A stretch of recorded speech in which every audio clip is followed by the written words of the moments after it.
Otep à tous, bien-aimés frères et sœurs, ça chauffe au Nigeria. C'est chaud pour Bola Tinubu. Ah, la roue tourne. À chacun son tour. À chacun son tour. Ça viendra en Côte d'Ivoire. Ça viendra au Sénégal. Même si Sonko continue à manipuler la jeunesse sénégalaise, j'ai confiance.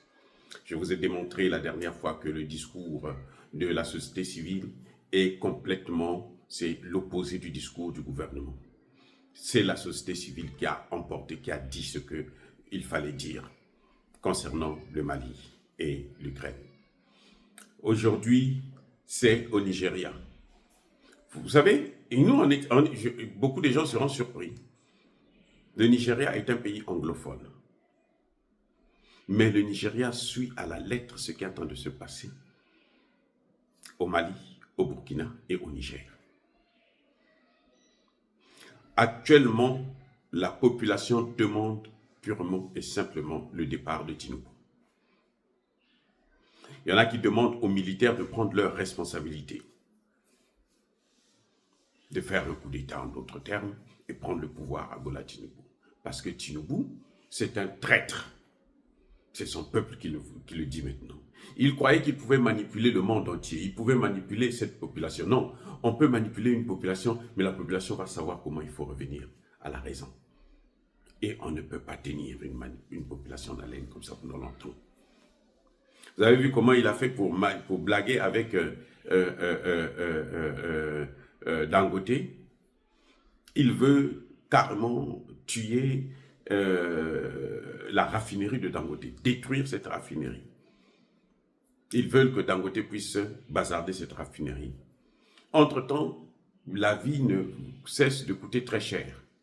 Et vous savez la solution que Tinubu a prise? Il est allé distribuer dans la nuit d'hier ou avant-hier, il a distribué les sacs de riz. Il distribue des sacs de riz, vous savez quoi? Le lendemain, la population revient avec les sacs de riz, marche avec les sacs de riz. C'est pas ça la solution. Nous n'avons pas besoin des solutions palliatives, des solutions ponctuelles qui viennent pour aggraver la situation. On vous fait croire que c'est bon, le problème est réglé, mais ça aggrave la situation. La vie chère, là, Tinubu ne peut pas régler ça. Et il est condamné à partir. Vous savez, quand vous usurpez le pouvoir, quand vous volez le pouvoir, c'est ça qui arrive. Les Occidentaux ont leur part aussi de responsabilité dedans. Et le peuple l'a compris. Et ça, c'est formidable. Lorsque les frères et sœurs comprennent que mais le mal vient de l'Occident. Le mal du Nigeria vient de l'Occident. Ça vient des États-Unis, ça vient de la France, ça vient de l'Angleterre, ça vient de l'Allemagne.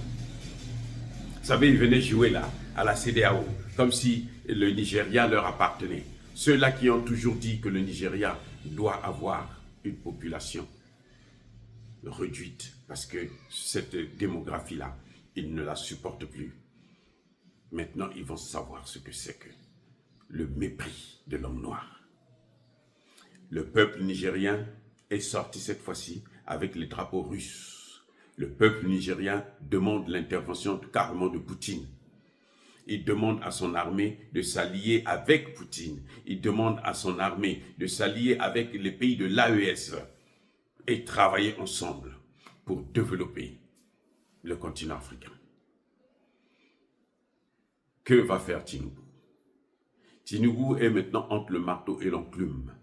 Faut-il adhérer à l'AES, opter pour le panafricanisme afin de calmer la population, ou il faut rester avec la CEDEAO des Occidentaux pour continuer à martyriser un peuple qui est résilient, qui ne veut plus souffrir et qui a décidé de frapper fort?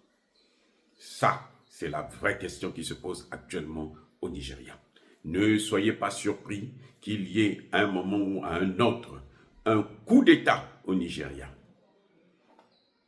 Voilà ce qui est en train de se préparer. Ne soyez pas surpris parce que la population ne décolère pas. C'est pas aujourd'hui que ça a commencé. Ça fait plusieurs jours maintenant que cette situation est le Nigeria est en ébullition. Les gens, tout le monde est dehors. vous ne pouvez pas corrompre un peuple entier. Ils ont corrompu Tinubu, ils ne peuvent pas corrompre le monde entier. Ils ne peuvent pas corrompre toute la population du Nigeria.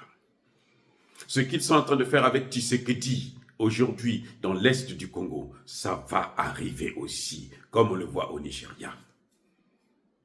Déjà, je vous ai déjà dit que les manifestations ont commencé déjà dans certaines à l'intérieur du pays. Ça va arriver à Kinshasa. C'est là que Tshisekedi va trembler. C'est là que Tshisekedi saura que je ne peux pas continuer à manipuler ce peuple qui est en train de demander une chose et que lui, il refuse de leur donner ce qu'ils veulent. Le cas de Tinubu. Les Nigériens ont déjà décidé. Ils savent ce qu'ils veulent. Mais Tinubu refuse d'accepter leur doléance, de rendre service à son peuple.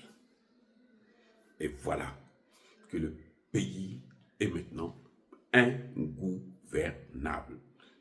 Tinubu ne dort plus, Tinubu ne sait plus où mettre la tête. Ça s'est passé au Kenya, mais ce n'est pas fini. Et ça, c'est les conséquences de la politique occidentale dans les pays africains. Et tant qu'ils vont continuer comme ça va s'aggraver. Ça va aller de mal en pire. Voilà, bien-aimés frères et sœurs, je persiste et je signe. Soyez bénis, soyez abondamment bénis par le Dieu des Kémites et par nos ancêtres angélisés. Mais que tous ceux qui persécutent le continent africain le pillent et le déstabilisent, qu'ils soient noirs, blancs, chinois, arabes, juifs, indiens, qui qu'ils soient punis, maudits, foudroyés, neutralisés, écrasés, effacés par le Dieu des Kémites et par nos ancêtres angélisés. Vive l'Afrique éternelle, j'ai dit et j'assume.